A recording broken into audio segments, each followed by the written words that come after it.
business which is rapidly growing. There are plenty of people trying to start up their own practices. Though if carried out incorrectly, of course, the procedures involved can create serious problems for clients. The British Association of Aesthetic Plastic Surgeons says the global market was worth around $10.3 billion last year, and this value is projected to go up by over 10% by 2023. It's most popular in the United States. North American demand accounts for something like 45% of the entire market. Well, one practitioner helps people to enter the industry and get a piece of this pie, I suppose, by training them to carry out procedures. The Botulinum Toxin Club, I hope I've said that right, by which, of course, we mean Botox, was established in 2014 by Dr. Harry Singh, and he joins us now. Welcome to Business Live. So just tell us a little bit about why you started this particular business. You were a dentist, weren't you? Yeah, I qualified as a dentist and enjoyed it, but then I started losing my passion in dentistry, and that was back in 2002, 2003, and then facial aesthetics took off, and what I found during the recession, 2007, 2008, people weren't spending money on cosmetic dentistry, but they were spending money on Botox fillers, so they would spend money what they wanted, not what they needed. And I enjoyed that because it transformed patients' lives and patients appreciated what you did. And so I gave up dentistry and concentrated on facial aesthetics. So you are training other dentists, other medical professionals, but that's not always the case with other training facilities. And I mean, we were pretty shocked to find out that this industry isn't regulated. Yeah, a couple of things. Yeah, we get phone calls from non-medics, hairdressers, beauticians, want to be trained. So we only train medical professionals, doctors, dentists, medical nurses, pharmacists, dental hygienists, because the technique, once you understand it, is quite simple, but it's the complications that is the problem. So if something goes wrong, for example with dermal fillers, it's an enzyme you can inject to reverse it, but that's a prescription-only medicine, so only medical professionals, prescribers can order that.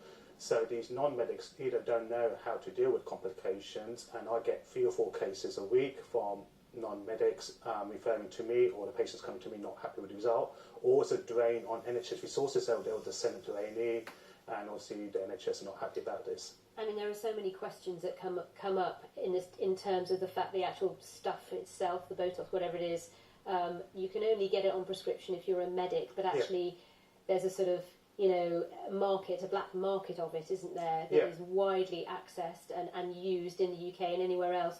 Do you want this industry to be regulated? Yeah, and it would have been regulated a lot sooner, because with the PIP implant scandal, Bruce Keogh was instructed by the government to look at the regulations, so he did do some guidelines, but obviously it's not on the government's priority with Brexit and other things going on, so it's always been put on the back burner.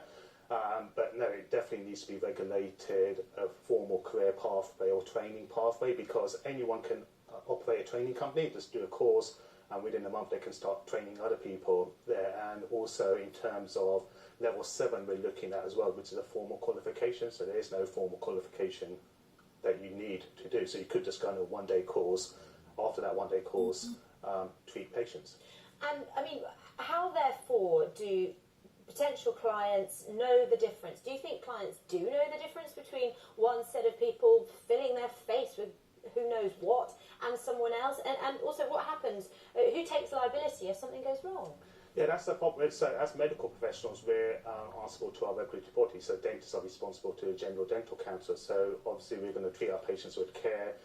They have a complaints policy, complaints process they can go through a pathway. Some patients go by price. So obviously with the beauticians, non-medics, they've got level set up costs, so they may be charging half the price. If the price is too good, it's, you know, something's gone wrong there. It's not, but half the public do know about regulation who do it. So most of my patients say we do only go to a medical professional, doctor, dentist. Other patients will just go on price, and we feel sorry for those. And am I right in thinking you can only have this kind of treatment if you're over the age of 18? Is there a restriction on age or not? Yeah, so for example, Botox has a license 18 to 65, so you wouldn't treat anyone under 18. The worry is, though, that some young girls in particular under the age of 18 are trying to get this treatment done because they're seeing influencers and various people they follow on social media who've had this done.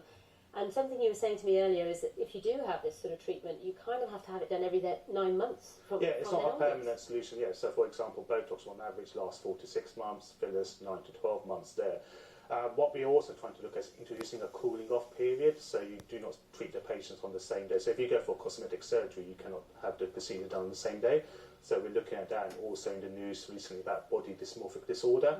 So people that have got unrealistic expectations or a very small, tiny flaw. So I would always recommend do not treat on the same day. Give patients time for reflection.